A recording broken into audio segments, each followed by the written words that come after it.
नमस्कार, लोक आदर न्यूजमध्ये आपले स्वागत आहे. माजी सैनिकावर दरोडा टाकणारी टोळी, 24 तासांत गजाआड. धाराशिव पोलिसांची मोठी कारवाई.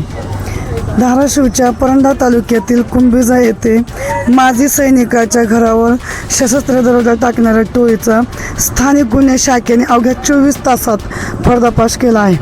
24 एप्रिलच्या मध्यरात्री कुंभिजा येथील माजी सैनिक विश्वनाथ जगताप यांच्या वस्तीवर दरोडेखोरांनी चाकूने हल्ला केला होता. जगताप यांना जखमी करून त्यांच्या पत्नीचे दागिने लुटून ही टोळी पसार झाली होती. कोणताही पुरावा नसताना पोलीस अधीक्षक ऋतू खोकर यांच्या मार्गदर्शनाखाली स्थानिक शाखेचे पोलीस निरीक्षक विनोद इजपवार आणि त्यांच्या पथकाने तांत्रिक विश्लेषण व गोपनीय माहितीच्या आधारे 7 आरोपींना बेड्या ठोकल्या. अटक केलेले 7 आरोपी आनाळा, डोकेवाडी, हिवडा भागातील 1,55,000चे सोन्याचे दागिने आणि 2 मोटारसायकली जप्त. अवघ्या 24 तासांत आरोपींना पकडल्यामुळे धाराशिव पोलिसांचे सर्वत्र कौतुक होत आहे.